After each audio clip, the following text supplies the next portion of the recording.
Welcome to another episode of the DJ Force X podcast. I am introducing you to it's a new band for me, might be a new band for you guys as well.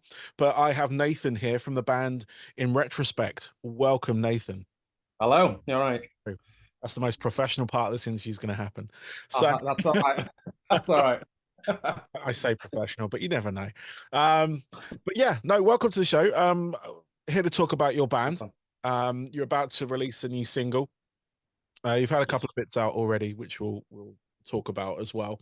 But your new single, Better Self, is out on the 11th of June. And it is via Passionate Records. Yeah, big love. So I've got my notes here, so I'm not reading off here. And you've had a couple of singles out prior to this. We'll talk about those in a moment, but you've had an EP as well back in 22. I found. And like I said before the interview, I've been following you guys for a little while. So it's nice to have you guys on. I'm very much into my new metal, if you will. And especially when the UK have their go at it. Because it's I was there back in the day in a band myself, and I was also there as a fan of the genre as well.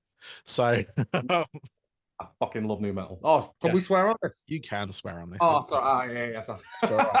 Yeah, fucking I should have said beforehand. Yeah, there's no rules here. But yeah, like I said, I'm a very big follower of that particular genre. I have the New Metal Army, if you will, Facebook group. Or the guys is kindly let me put his logo on my stuff. So, and I was dubbed the godfather of UK new metal by an American band couple of years ago because I had a distinct knowledge. So I'm going to stick with that. I'm going to keep with that. So that's all good. So I like to seek out new bands, and I sought you guys out a little while ago, actually, to be honest. And then I was sort of going through my emails, and I came and I recognized the name. I was like, new song. So anyway, we're here now with that. And that song was Better Self, which is, like I say, out on the 11th. But before that, you had the other singles that are going to be included with your EP. Which we'll talk about as well. Because that's not out until September. But you've had other things. You have Misunderstood. Yeah. You had Outcast, which featured Hacktivist. Members of, and Swear Down. Yeah, Swear Down. Yeah. Prior to that, you've had a couple of EPs, or an EP and a single, from what I can see. But what I want to get first, before we go into that, I'm going to let you talk now. What I want to get is your origin story. So where the band came from, how long you've been going, what were your main kind of like inspiration points and stuff like that? So the band itself started, I'd probably say about maybe 7 years ago. Okay. But it wasn't this lineup at all. So I think the only members or original members is James and Jez, so two guitarists. Okay. So I had set up very metalcore influence, that sort of thing. And then all the guys are based in Grimsby, because that's essentially where the band came from. Yeah. And then just before COVID, their singer ended up leaving. And I gigged with these guys before, but I'd always been a guitarist. So guitarist and then backing vocals. And then he mentioned, have you ever thought about doing vocals? And I was a bit like, well, I thought about it, but I've never really done it. So he was like, well, do you want to give it a try? So pretty quick, he gave me a couple of songs to learn. Yeah. And then that just kind of went from there. And then, so like I said, pre-COVID, and then just before we hit COVID, we were ready to gig. And then unfortunately, we parted away with the drummer at the time. And then we brought Gmo in, who's obviously the drummer now, who I absolutely fucking love. Me and Gmo have been in numerous bands before, and I absolutely adore the guy. So when we got that set up, I think we were pretty dead set on this is the setup.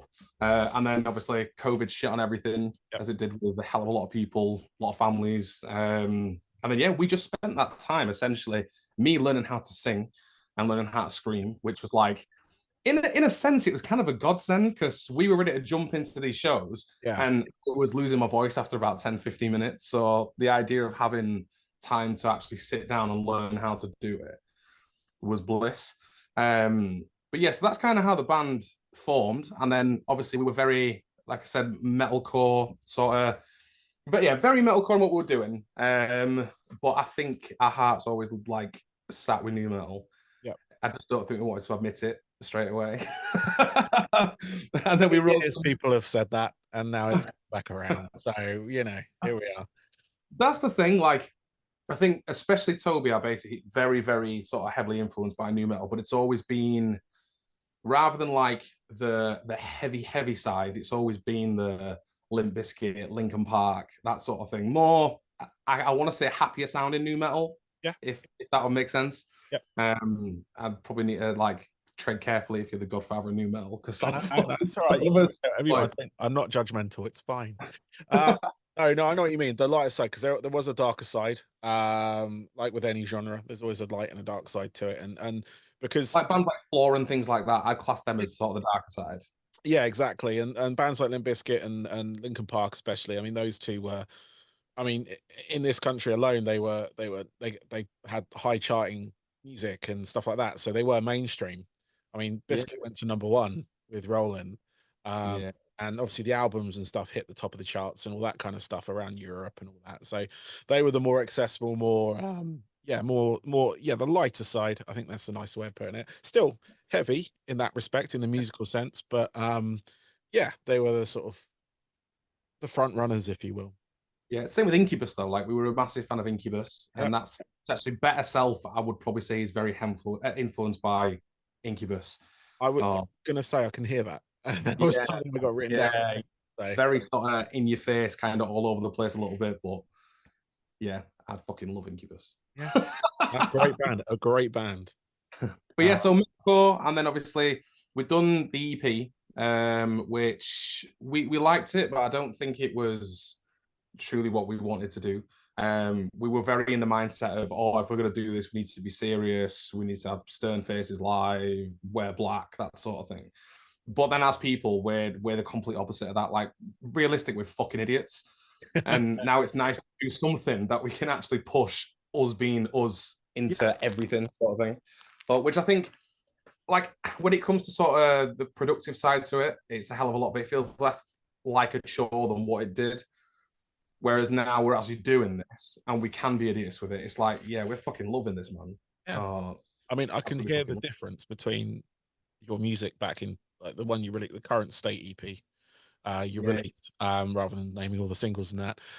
You can definitely hear the difference between that and your new stuff. Like there's a certain attitude with it. Like, I'm not disrespecting your first, like the first EP that you released, but it was very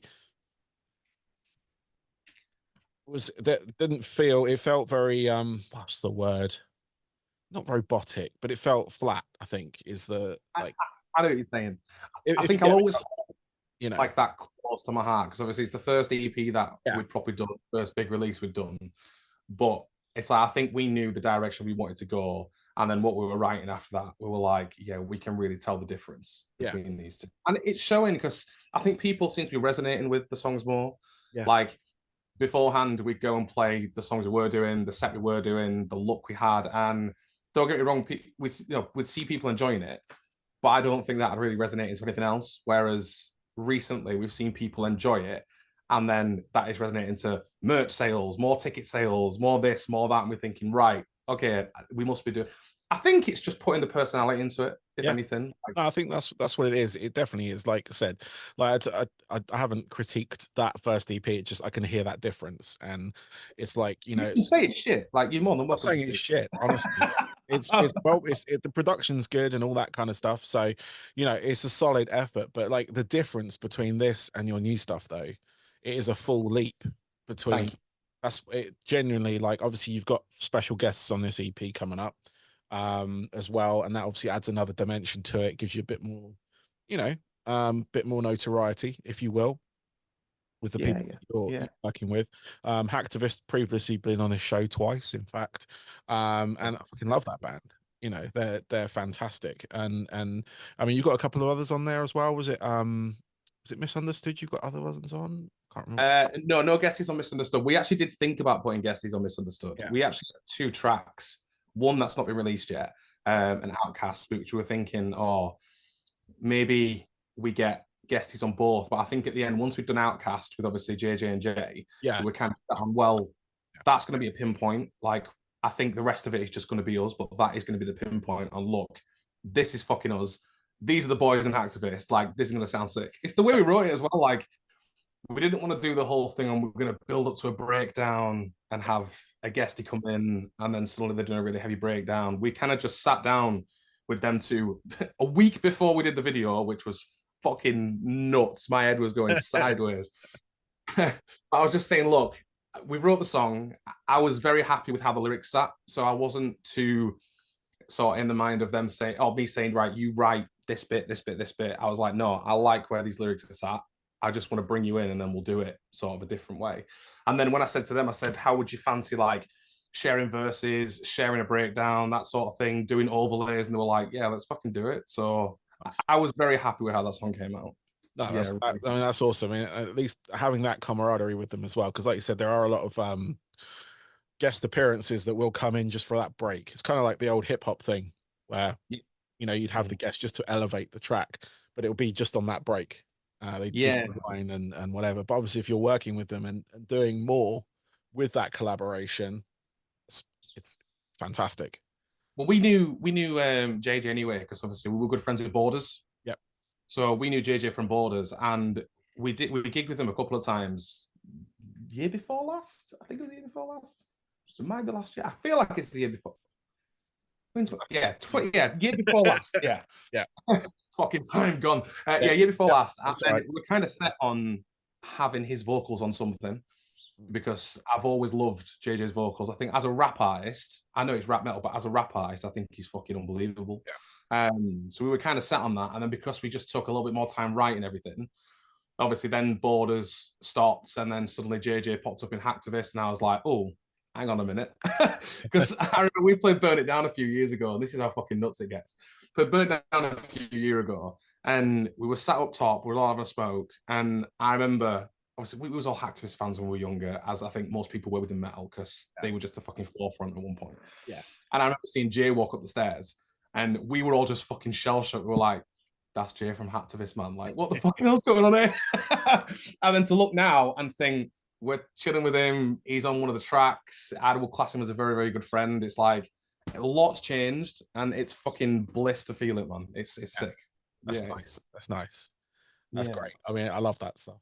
Especially when people are commenting. I mean, Hacktivist guys, like I said, I've had them on the show before and they've always been good. Like, and whenever I've seen them outside of, you know, like various gigs and festivals, have always been great lads. So very fun, fantastic on that front. Obviously, you know, this is all sort of lining up for well, let's talk about it. You got Download coming up next week. Yeah. Like a lovely little segue there, I think. But yeah, no, you saw that you guys were playing the Thursday night, is that right? Wednesday, yeah, Wednesday. Night, yeah. So I think how did that come about? How did that like? So there's a woman called Hev who does the Bawdy takeover at Download. So what we'll do each year is they'll take submissions from bands, so hundreds and hundreds of bands apply. Yeah, and then they'll narrow it down from 800 or whatever it is to like 5 or 6 bands to play it.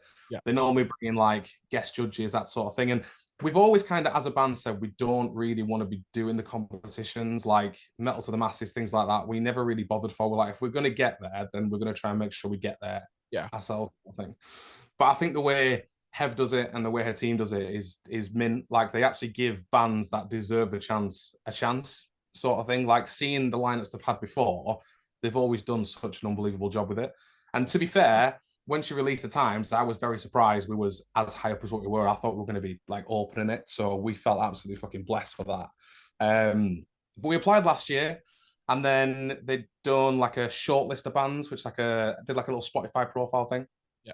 And we didn't see our names in that, which is gutting because I think we got too worked up with it. Like, we were thinking, oh, we've applied for it, we must have a big chance, which we shouldn't have got that in our heads, because obviously when we realized we weren't shortlisted and whatnot, we were all a bit disappointed. But seeing the bands that got put on it, I was like, I couldn't be complaining about that at all.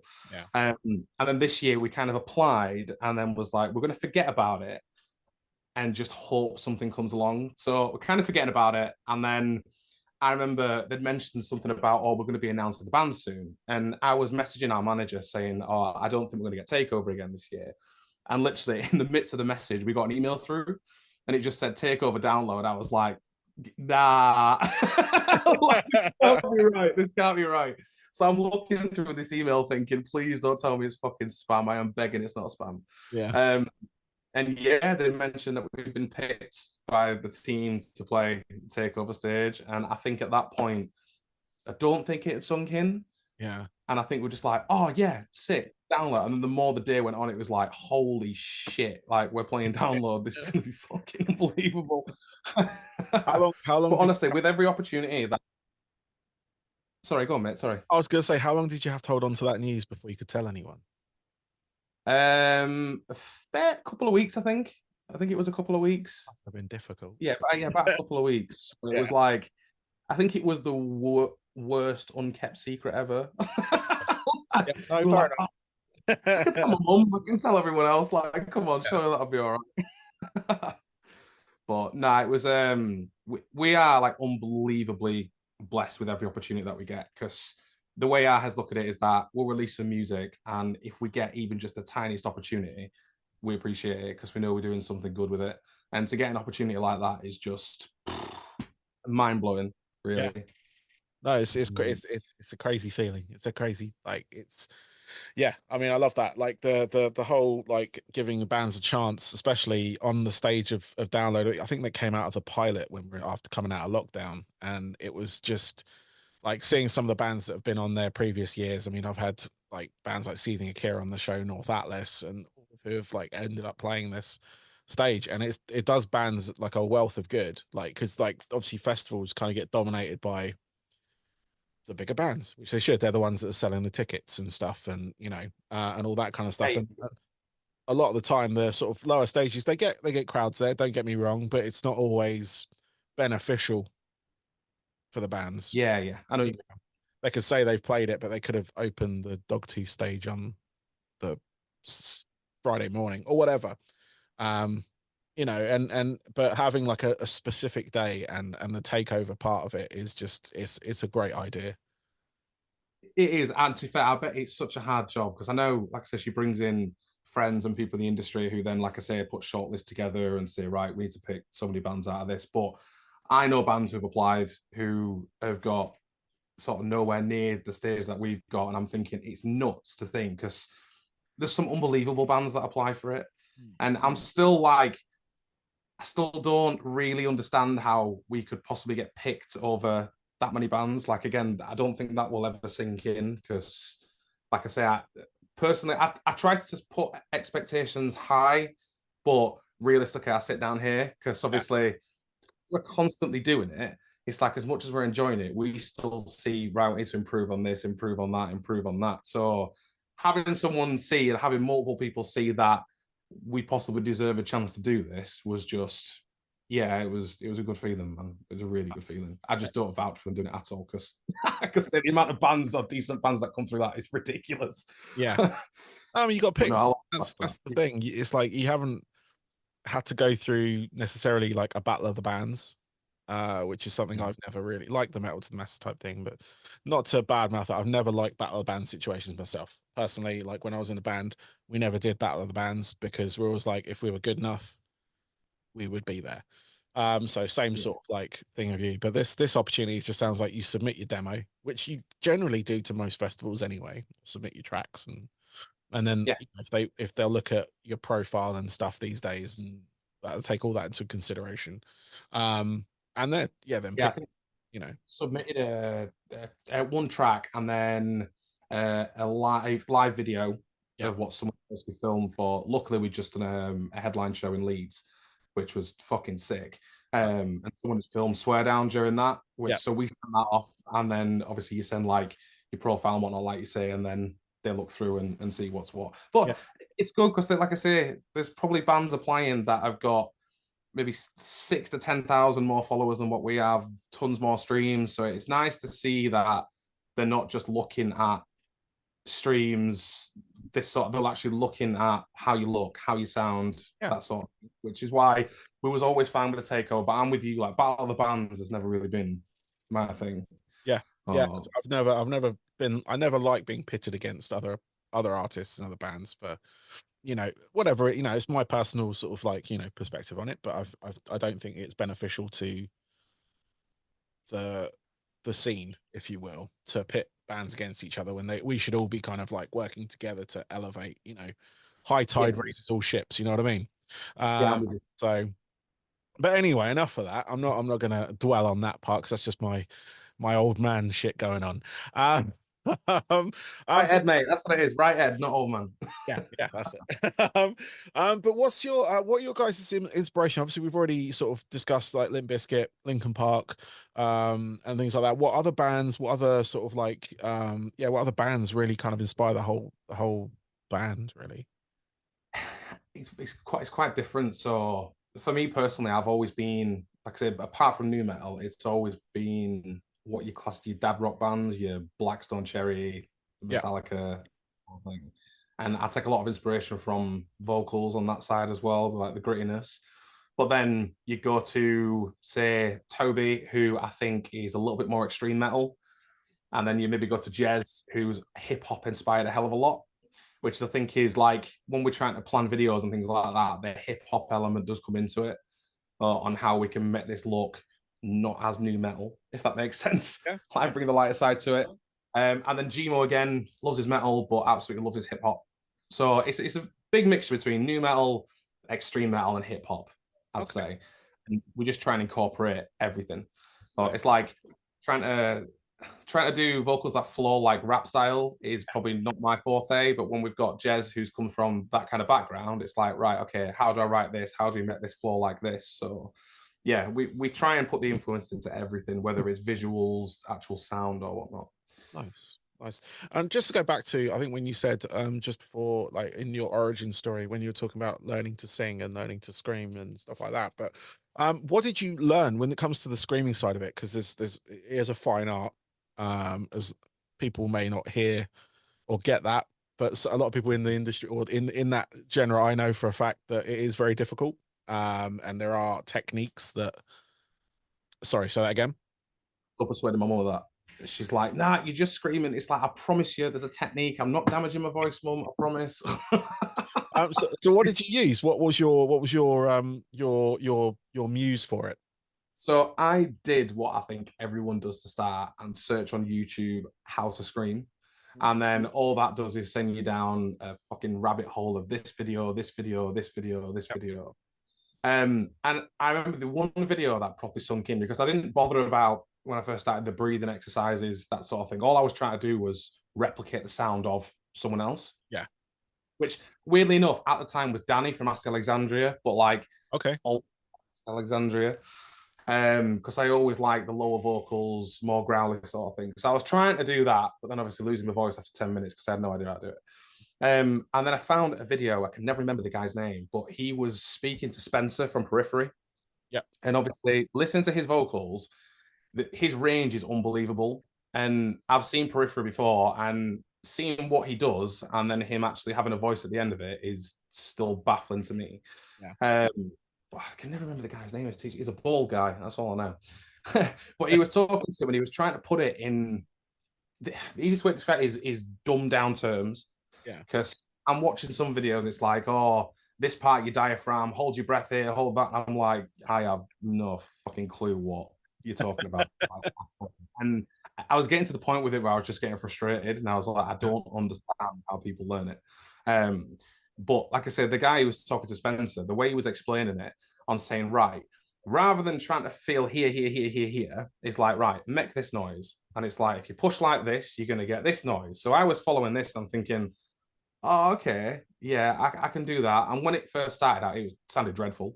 Like I was on the point of thinking, I'm definitely not doing this right. And I'm driving in my car because I didn't really have anywhere to practice. So I'm like driving in my car and just doing these weird noises while sat at traffic lights. And there's like people look at me thinking, just ignore them, just ignore them. It's completely normal, just ignore them. Fiber. You know. Honestly, it got to a point where my partner's mum and dad, because I moved in with them a few years ago, and the shed in their garden, I used to set my stuff up and I just used to scream in the shed. Okay. Obviously, the next door neighbor, every time they come out, they'd be like, "Is he all right in there? He's screaming." He's like, "Yeah, he's fine. It's just his music." She's like, "What fucking music is that?" I'm like, at some point it'll sing. But yeah, I'm gonna have to figure out this guy's name because, like I say, that video there really sank in with me. And that's the point where I was like, right, I understand what he's saying. And I don't know why I understood it, because like I said, there's so many more videos with proper teachers and whatnot. And another guy as well, the Extreme Vocal Institute, the Okay. guy with the long hair. Yeah. He is unbelievable. If I was to actually, you know what? Scrap everything I just said. If I was to suggest one guy, it'd be the guy who does Extreme Vocal Institute. Because Okay. the way he describes it, again, he just dumbs it all down. So someone who's not sat with an actual teacher who's pointing here, feeling your belly here, and all this sort of thing, he just says, right, here's the basics. We're going to go from here to here to here. And if you copy exactly what I do, you'll do it. And it works. And then it's just practice, practice, practice. Yeah. But say COVID kind of came at not a good time because COVID was shit. But for me, learning vocals, it was a nice break to actually learn what I was doing. Yeah. So when everyone else was clapping the NHS, you were screaming in your shed. Yeah, while clapping too. But yeah, so that helped me a lot. I mean, don't get me wrong, I'm still nowhere near where I should be. And I think as a musician or musician wannabe, you're still in your head like, I can do better. Yeah. And I'll always be at the point where I can say I can do better. But I think this cycle of songs that we've been doing, I know obviously we did the previous EP, but this cycle, I think, is the first time I've sat down and gone, all right, I'm pretty happy with how that sounds. Nice. Which is nice because, like I say, you get in your head about it a lot of the times. But yeah. But yeah, like I say, I'm nowhere. Yeah, no, there's a lot of tutorials out there. I used to use was not prior to YouTube, but YouTube wasn't as helpful back then. But there's a lady called Melissa Cross. Yes. Who, yeah. The Zen of Screaming was the I have somewhere still. And she's responsible for like, so, you know, Lamb of God, Vision Disorder, all these sort of bands from back then. And I say responsible for, she was there teaching them how to do it. And you're right, there's a lot of technicality to it.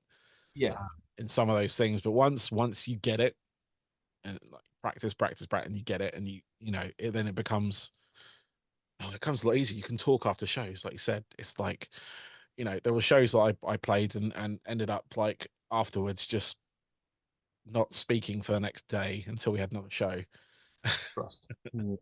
I actually messaged Melissa Cross on Instagram a few years ago, and I was like, I'm never going to go out back. And I actually got a message back, and we ended up having a conversation. And at that point, I actually asked her, I said, how much is it for a vocal lesson? And the figure she gave me, I completely understood it, but I really couldn't afford that at all. But she said like the most simple thing is that the most important thing is warm up and warm down. And at that point, I kind of took it on the chin, like, oh yeah, I get what you mean. And then after doing shows where I didn't do it, like an idiot, not fucking listening to what she said, compared to actually doing it, it was like, I get it. And I did buy the Zen of Screaming DVD, but at that point, I didn't really understand, like I say, what she was talking about, because I was completely new to it. And I was like, well, I don't get this whole breathing through here and all that sort of thing. But I reckon if I watched it again now, I'd probably understand 70-80% of what she's saying. The part I found most useful with the DVD, obviously instructional wise, yes, but there was a warm-up CD that came with mine. I don't know if it was the same with your edition, but so I didn't get mine, unfortunately, because I think I bought it off like not Funky Pigeon. That's a what's the one where Magpie. Magpie, that's it. Yeah, there goes another bird. But yeah, had a warm-up CD and warm down CD, like things to do on that. And that was the best help I found. Like, because before the show, obviously, you know, you're doing everything warming up, and then afterwards, like you say, if you don't do it, it just leaves your throat raw, and just it can turn into a sore throat, can turn into a croaky voice. And it's a muscle, like you need to warm it up and warm it down. Yeah. And it's like, so my scream, for example, it's not much louder than what my talking voice is. Yeah. Which, again, before I was always like, I need to make this as loud as possible, when realistically you don't, because the microphone, for fuck's sake. Like, and like even live is probably about 70% of what I do recording. Because recording, I'll give it a blast because I know I can do a full day and then I'm having a day off, sort of thing. But yeah, the whole warm up, warm down thing, finding the right one, because I started again with like, I'd do a 5-minute warm up, 5-minute warm down. It didn't really do well. Yeah. And then I've got again just a little video I'll follow on YouTube for like a 15-minute warm up and a 15-minute warm down. As much as I look and sound like an absolute plonker, I need to do it. Oh, like if someone's looking over there thinking, "What the fuck is he doing?" in that van, going, "Yeah, yeah, yeah," it's like, well, Yeah. I've got to do it. Like I'm just in the mindset I've got to do it now, Yeah. and that is one thing that has helped me 100%. Yeah. Oh, No, it's something I pass on to people when they ask. It's like exercise. I mean, I can't talk exercise. Look at me, but it's the same thing. It's the warm up and warm down. Like I used to play sport as a kid, so I used to like do the warm ups and then not always warm down, but then I ended up like stiff as a in board afterwards. And it's yeah, just the voice. It's the same thing. Like I say, it's a muscle. It's an instrument. It needs to be warmed up and used, and then it needs to be taken care of afterwards. So yeah. We did cool. it on the first tour that we did. The second night we played a little venue in Swindon, and it was heaving.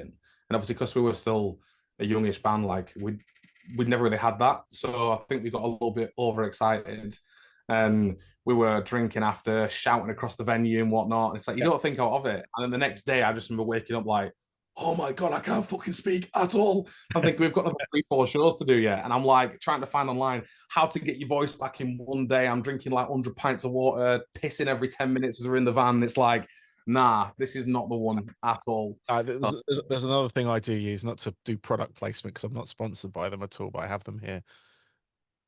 These Vocal Zone. So tell me about these, man, because I've never used these and I see so many people use them. Oh, Just okay.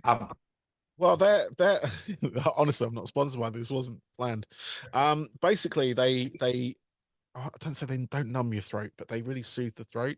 They're kind of like just like throat sweets, essentially, but okay. designed specifically for maintaining your vocals.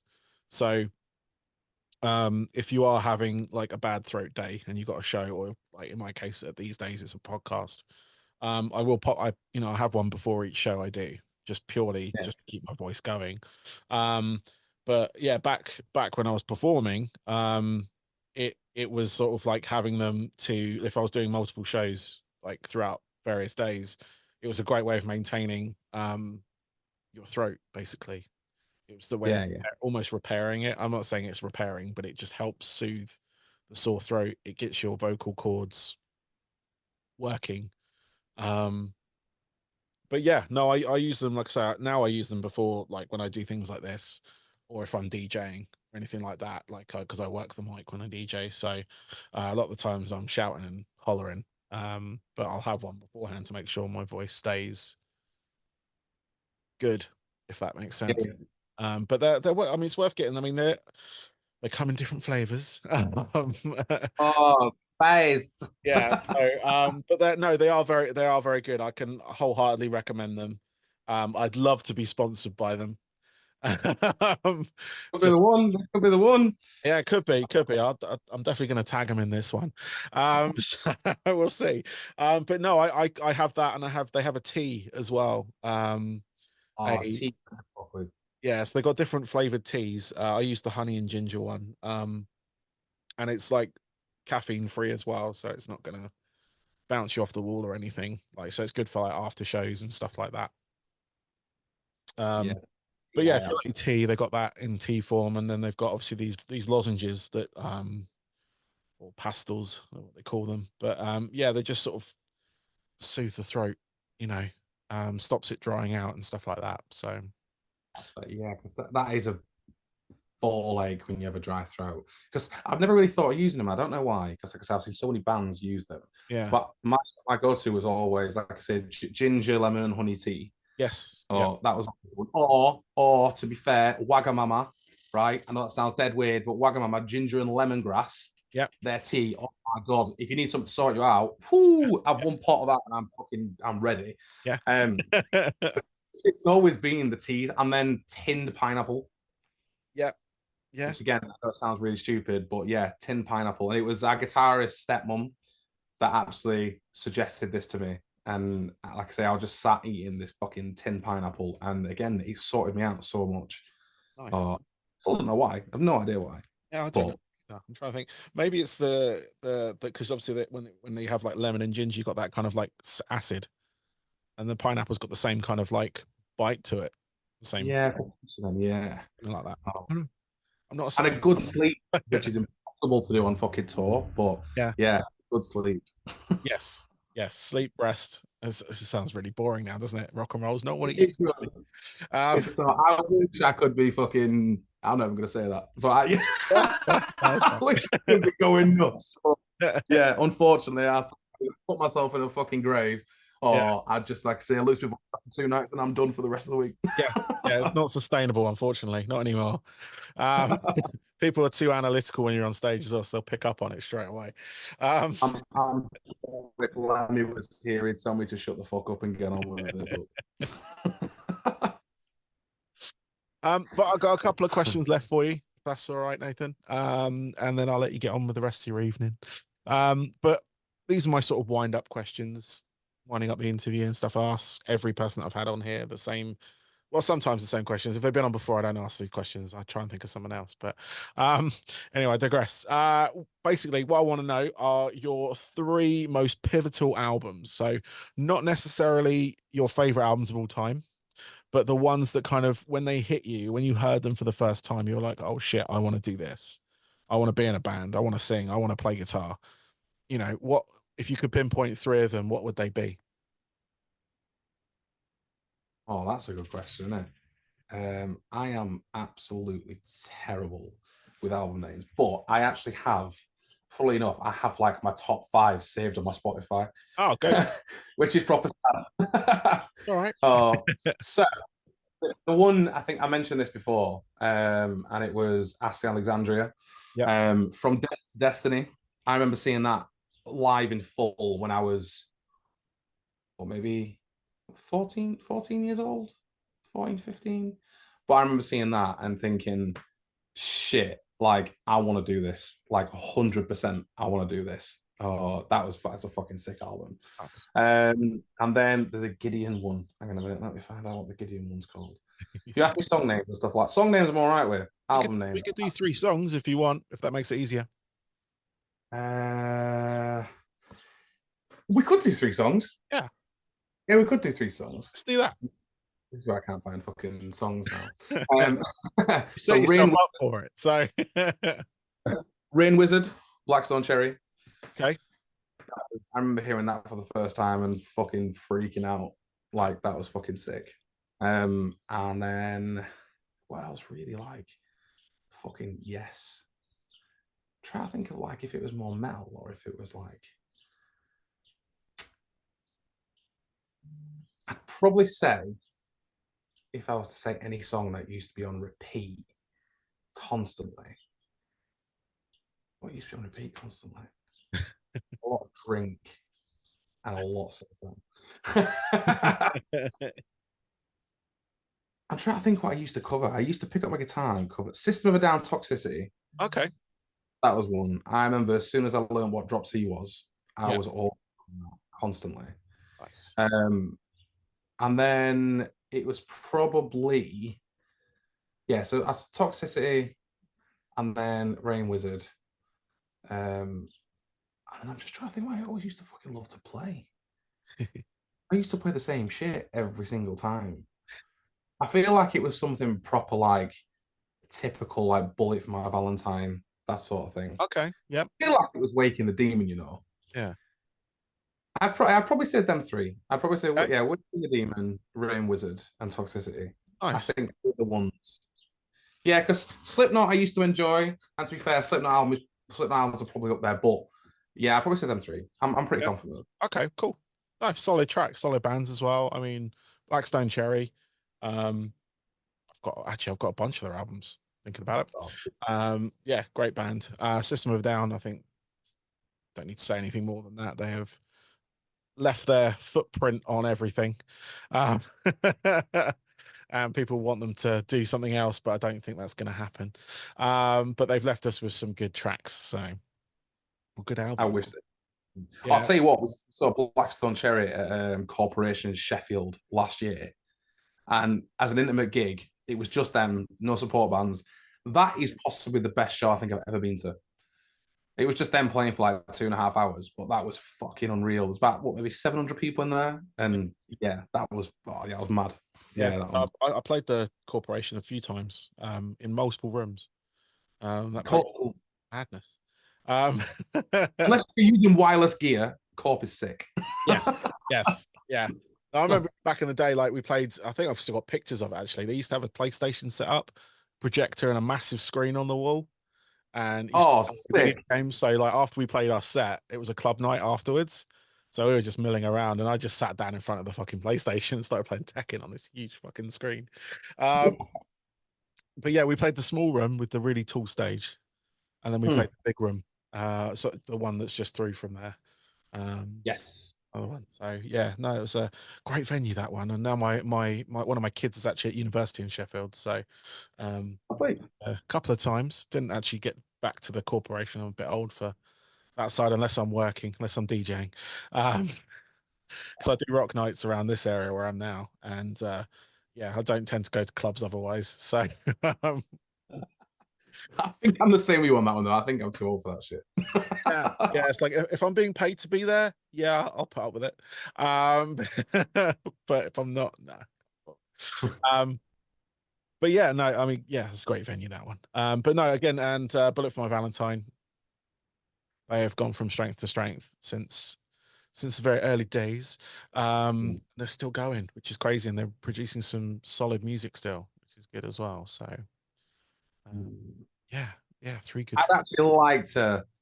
I'd actually like to swap my bullet choice. You know, I know it's not a quiz, but I would actually like to swap Go my on, bullet. go on. What do you want to swap for? I was thinking about it now. I was just having to think while you were chatting. Tell Me Baby by Red Hot Chili Peppers. Oh, That's why I used to fucking sit down and play. Yeah, Bullet's cool, but Bullet's out. He's not in top. yeah, Not in I top. know.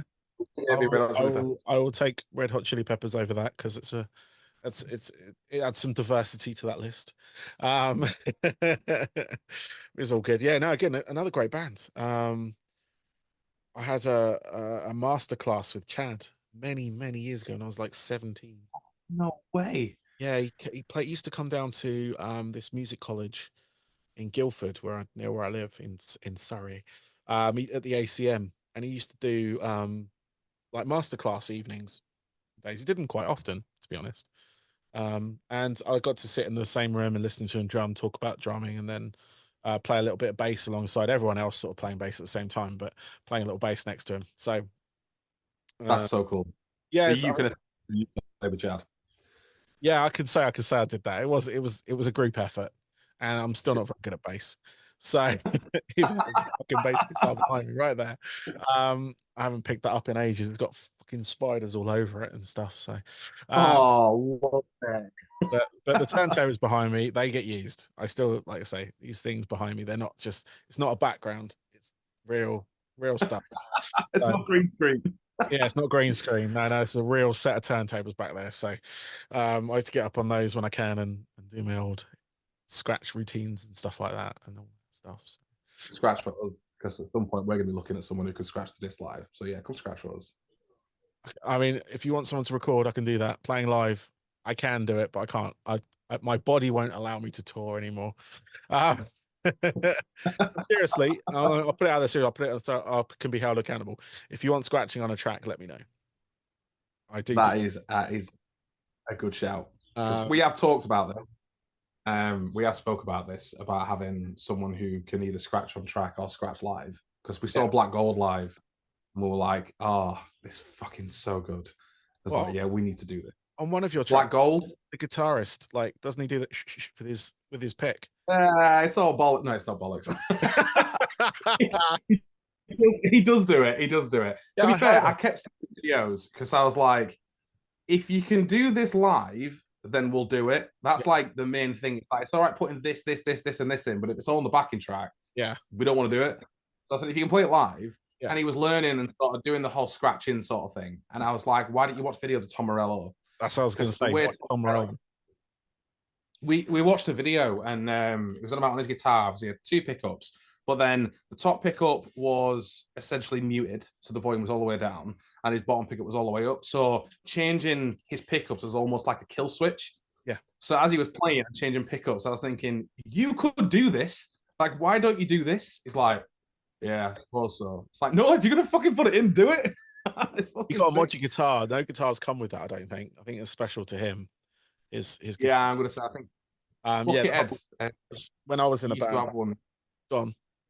You're right, mate. Sorry, go on. Sorry. No, I was going to say because like back when because I was a scratch DJ in a metal band, um, and we had this back and forth thing that we used to do with the guitar and myself, and yeah, it didn't. He needed to like basically install a kill switch so he can get the cutting sound on that. Yeah, yeah. Because we sort of did this like little scratch, like I say, back and forth of him playing like a guitar of like let me go back.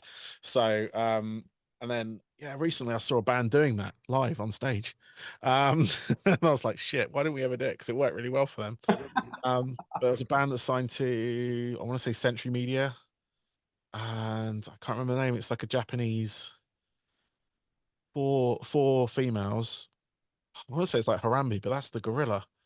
Um, oh, Yeah, it someone is. someone will find it. But yeah, it was they do that on stage, and I was like, fucking hell, should have done that. Might have done something. It was a viral video I saw, and I was like, fuck's sake. But yeah, no, yeah, I say watch Tom Morello. He's got that down. Like his like that's why Rage never had a DJ, I think, because he could do Unbelievable. that. Actually, I am very looking forward to seeing Tom Morello at Download. Yeah, Just that kind of thing, because he's an unbelievable guitarist. yeah, he's playing a show at the Electric Ballroom as well. I don't know if that's a warm up or whatever, but he's doing an intimate show there, I think, next week or the week after, which I really want That's to go to, but I don't know if I can make it. So, um, but he's an amazing guitarist, amazing guitarist. Um, but It's like finally, it's not like too fancy. Like it's just I don't even know how to explain. He's not constantly soloing and just trying to play as fast as he can. He's just saying, I have got a guitar and whatever sound you want me to make, I will fucking make it. yeah, And it's like that is yeah, it absolutely baffles me. Absolutely baffles me. it, I'm looking at a guitarist and he's like, I could chug on zeros. It's like, oh, yeah, sick. yeah, no, zeros and ones. Love that. Gent loves that. Uh, was a new metal thing before that, but your string had to be like on drop A or something to really get the fucking so deep and horrible. But finally, what are your like when you're not doing stuff for the band? What are your hobbies away from music? Oh, hobbies. I like design work. Yeah, So I tend to do most of our design stuff for the band. So I quite like design work. Um, and then hobbies have kind of dropped because my life is just partner, family, and band at the moment. yeah, Like that's pretty much it. Um, I'd probably say mainly design work. I used to like football a hell of a lot. I used to play five-a-side quite a bit. yeah. Me and the guitarist used to go play five-a-side. I'd probably say yeah, footy. And then footy and design work. Nice. Oh, footy and design work. Who's your team? Who's my team? Oh, this is going to cause some fucking controversy. I'm a Leeds United fan because they're the Leeds best team in the United. world and should be the yeah, man. Which is Sorry. dead annoying because I'm a Leeds fan. James, our guitarist, is a Man U fan Yep. for his sins, which explains why he's shit at guitar. And then Jez is a Newcastle fan. So I don't mind Newcastle, Northern team, Yeah. but yeah, the whole Man. Yeah, it's not something to me yet. Yeah.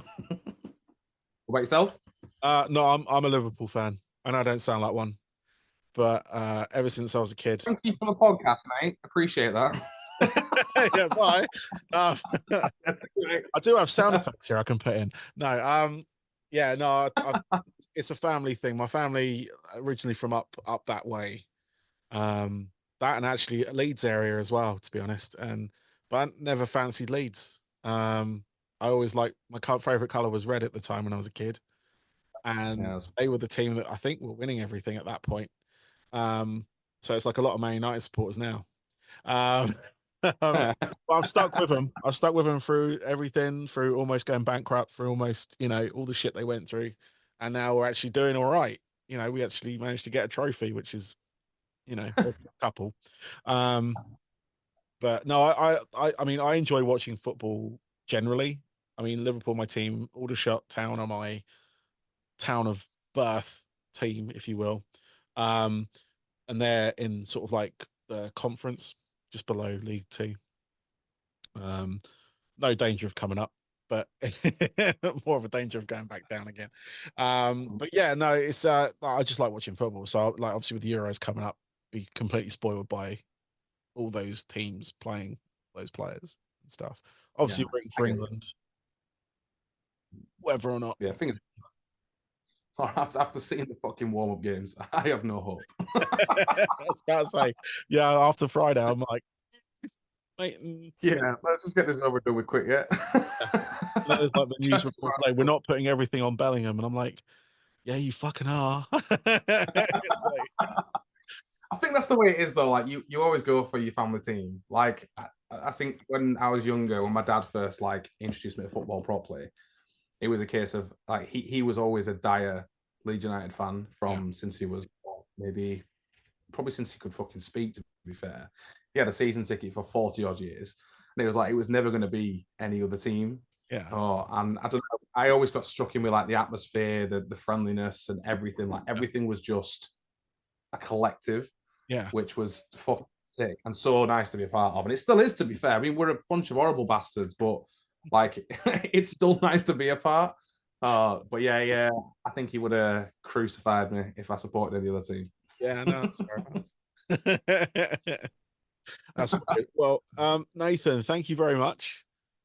Good luck Yeah, thank you. with the music. Good luck with download and everything.